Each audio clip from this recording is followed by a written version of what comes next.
Bismillahirrahmanirrahim. Assalamualaikum warahmatullahi wabarakatuh.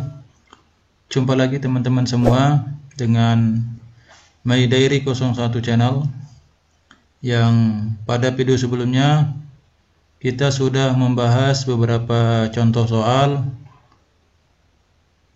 teknis P3K guru kelas SD. Nah, pada pertemuan kali ini atau pada kesempatan kali ini kita akan coba membahas tentang soal prakarya P3K guru SMA SMK tahun 2021. Nah, buat teman-teman yang baru gabung, silakan tekan tombol subscribe untuk tetap update, tetap mendapatkan informasi-informasi terbaru dari channel ini. Teman-teman semua,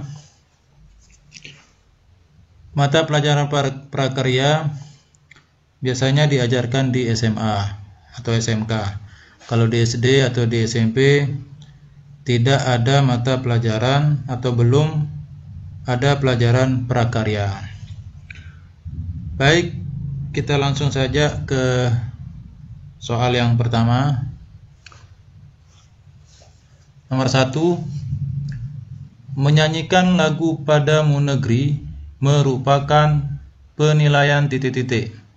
A. Kinerja, B. Produk, C. Portofolio, D. Proyek, E. Praktik. Jawaban yang benar adalah E. Praktik. Yang E. Praktik.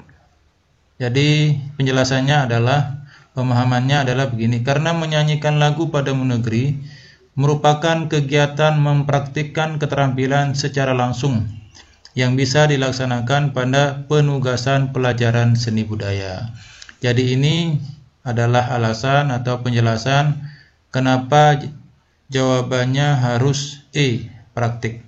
Karena menyanyikan lagu, entah itu lagu Padamu Negeri atau lagu-lagu kebangsaan yang lain, merupakan salah satu kegiatan mempraktikkan keterampilan secara langsung. Next, nomor 2. Ini nomor 2.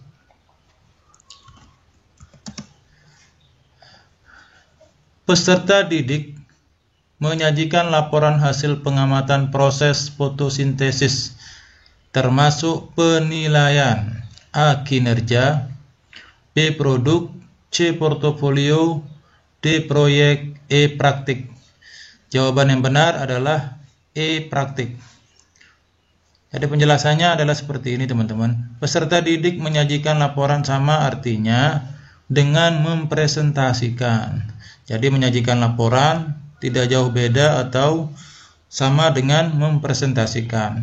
Maka penilaian yang akan dilaksanakan yaitu penilaian praktik. Nah, ini ya. Sudah jelas? Next. Nomor 3. Peserta didik membuat laporan hasil pengamatan proses fotosintesis termasuk penilaian titik-titik. A. Kinerja, B. Produk, C. Portofolio, D. Proyek, E. Praktik. Jawaban yang benar adalah produk. Yang ini ya, B. Produk. Nah, penjelasannya adalah laporan hasil pengamatan proses fotosintesis akan dinilai dengan penilaian produk karena menghasilkan produk berupa laporan. Jadi penilaiannya merupakan bentuk produk karena akan menghasilkan produk yang berupa laporan dari siswa tersebut. Next, nomor 4. Dalam pembelajaran di kelas Anda terbisa 3 peserta didik Anda yang berkebutuhan khusus atau terdapat ya. Pembelajaran apa yang dapat atau yang tepat dilaksanakan dalam menghadapi kondisi ini? Jadi di dalam kelas ada 3 peserta didik yang berkebutuhan khusus. Nah, pembelajaran yang tepat dilaksanakan untuk menghadapi kondisi ini adalah A. Menyuruh anak itu mengerjakan soal ke depan dan membimbingnya, B. Membagi kelompok diskusi, C. Melakukan pembimbingan di tempat duduk mereka, D. Mengelompokkan dengan peserta didik pinter supaya bisa ikut terimbas, Memisahkan kedua peserta didik dengan peserta didik normal lainnya dengan perlakuan yang berbeda. Jadi ini mirip-mirip sedikit jawabannya. Nah, jawaban yang benar adalah C, melakukan pembimbingan di tempat duduk mereka. Jadi ketika menghadapi situasi seperti ini, guru harus melakukan pembimbingan khusus bagi peserta didik tersebut ke tempat duduknya supaya tidak berbaur dengan teman-temannya yang normal, sehingga anak tersebut tidak minder atau tidak dibully oleh teman-teman yang lain. Jadi harus dibimbing secara khusus di mana tempat duduk siswa tersebut. Next. Nah, pemahamannya adalah begini teman-teman. Peserta didik berkebutuhan khusus membutuhkan pembimbingan lebih dalam proses belajarnya. Karena apa? Karena cara belajarnya tidak sama dengan peserta didik pada umumnya. Penanganan anak berkebutuhan khusus, yang pertama, perilaku anak berkebutuhan khusus kadang tidak terduga. Oleh karena itu penting untuk mendahulukan keselamatan dan mengatur lingkungan supaya nyaman secara fisik dan emosional. Jadi anak yang berkebutuhan khusus kadang perilaku, tindakan, sikap, emosional tidak pernah kita duga, sehingga perlu sekali melakukan pendekatan yang lebih intensif. Kemudian yang kedua, menggunakan metode yang beragam untuk membuat anak mengerti dan menguasai kemampuan baru. Jadi menggunakan metode-metode yang bermacam-macam supaya anak tersebut bisa memahami atau senang belajar ketika kita memberikan atau mengajarkan mereka metode-metode yang berbeda-beda. Karena kita tidak tahu mana yang disenangi anak, mana metode yang tepat dan disenangi oleh anak tersebut. Kemudian yang ketiga, anak berkebutuhan khusus memerlukan dukungan ekstra atau pendidik pendamping yang duduk bersamanya. Ini dimaksudkan supaya anak itu merasa nyaman, merasa senang, merasa diperhatikan ketika menghadapi kesulitan belajar. Next, nomor 5. Manakah cara yang paling efektif dan bermakna dalam mengkomunikasikan hasil penilaian harian atau capaian sementara kepada peserta didik dan orang tua? A. Menggunakan angka-angka dan peringkat sementara peserta didik dalam kelas. B. Menggunakan angka-angka tanpa disertai peringkat. C. Dalam bentuk kategori A, sangat bagus, B. Bagus, C. Kurang, D. Kurang sekali. D. Dalam bentuk angka, KKM yang dicapai pada mata pelajaran dan kelulusannya. E. Dalam bentuk deskripsi tentang KKM yang sudah dicapai dan belum dicapai. Jawaban yang benar adalah E. Dalam bentuk deskripsi tentang KKM yang sudah dicapai dan belum dicapai. Pemahamannya seperti ini, karena dengan mengkomunikasikan hasil penilaian berbentuk deskripsi akan memperjelas peserta didik dan orang tua peserta didik terhadap kompetensi peserta didik mana saja yang sudah maupun belum tercapai. Jadi rinci. Jadi kompetisinya seperti ini. Nanti akan kelihatan kompetisi apa yang sudah dilewati atau dilalui anak dan mana kompetisi yang belum dipahami oleh siswa tersebut. Jadi sudah jelas di sana keterangannya kompetisi-kompetisi yang harus dicapai oleh anak tersebut, sehingga orang tua tidak komplain dengan prestasi atau nilai dari siswa tersebut. Next, nomor 6. Penilaian yang dilaksanakan oleh seorang pendidik harus bisa menilai kemampuan peserta didik sesuai dengan tuntutan kurikulum dan meliputi berbagai aspek. Hal ini sesuai dengan prinsip A. Terbuka, B. Menyeluruh, C. Bermakna, D. Adil, E. Sahih. Jawaban yang benar adalah B. Menyeluruh. Pemahamannya seperti ini, menyeluruh berarti sesuai dengan kurikulum dan meliputi aspek kognitif, afektif, dan psikomotor. Nah, jadi 3 aspek ini harus tercapai dalam memberikan dalam mengukur kemampuan peserta didik. Jadi secara menyeluruh. sesuai dengan kurikulum yang sudah ada. Udah jelas? Nomor 6, next, 7. Berdasarkan hasil tes, para peserta didik dikelompokkan menjadi beberapa kelas sesuai dengan tingkat IQ-nya.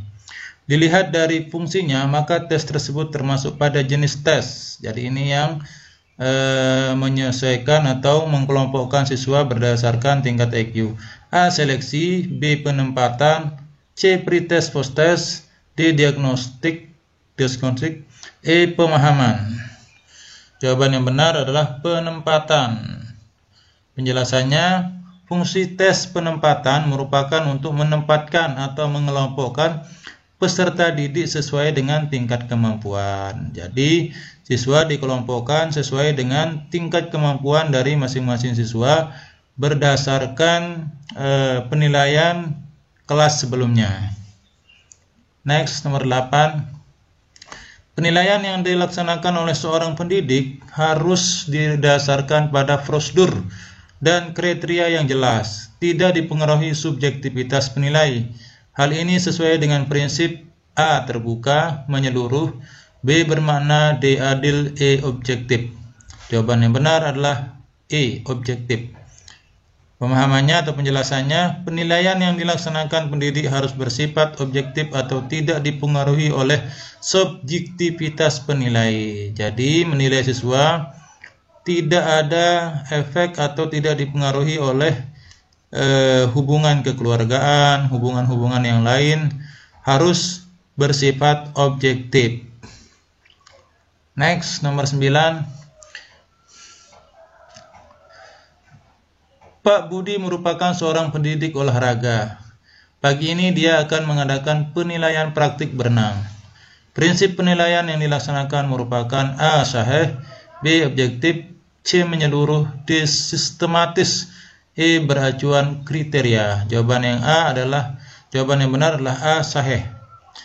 Nah, penjelasannya adalah tujuan penilaian merupakan teknik berenang, sedangkan jenis penilaiannya merupakan praktik. Jadi tujuan menilai anak berenang tujuan penilaiannya merupakan teknik berenang, sementara penilaian atau jenis penilaiannya merupakan praktik. Sehingga prinsip penilaiannya merupakan sahih, yang berarti penilaian didasarkan pada data yang mencerminkan kemampuan yang diukur. Next, nomor 10. Hari ini diadakan penilaian harian oleh Pak Ranu, pendidik fisika. Jumlah nomor soal ada 10. Jadi soalnya ada 10. Peserta didik dengan absen ganjil mengerjakan nomor ganjil. Peserta didik dengan nomor absen genap mengerjakan soal nomor genap.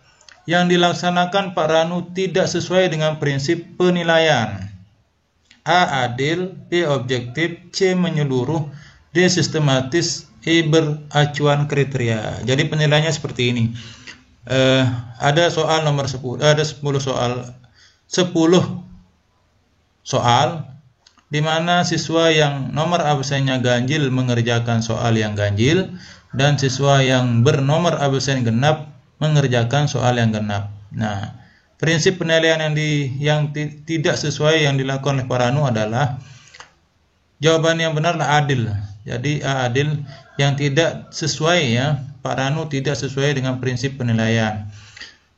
Pemahamannya adalah hal yang dilaksanakan Pak Ranu tidak sesuai dengan prinsip penilaian adil, yang berarti penilaian tidak menguntungkan atau merugikan peserta didik berkebutuhan khusus serta perbedaan latar belakang agama, suku, budaya, adat istiadat, status sosial ekonomi, dan gender.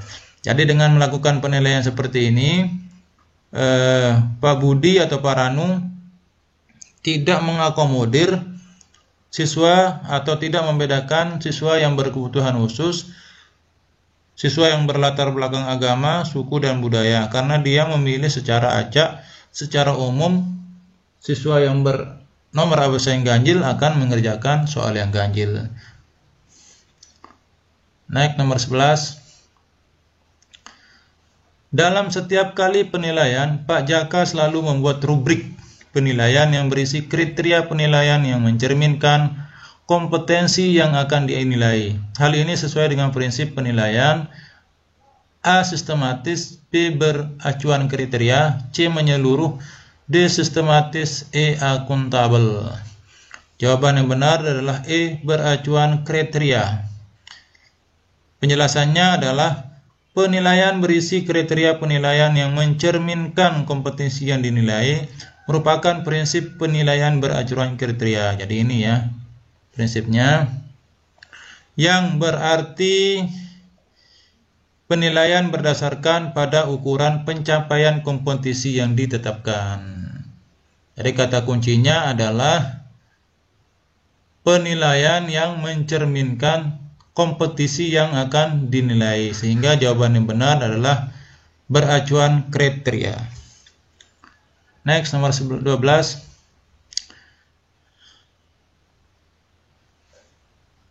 Pada awal semester, Pak Budi sebagai pendidik IPA selalu menjelaskan penilaian yang akan dilaksanakan selama 1 semester dan peraturan nilai akhir IPA yang akan dijadikan dasar untuk pemberian nilai raport.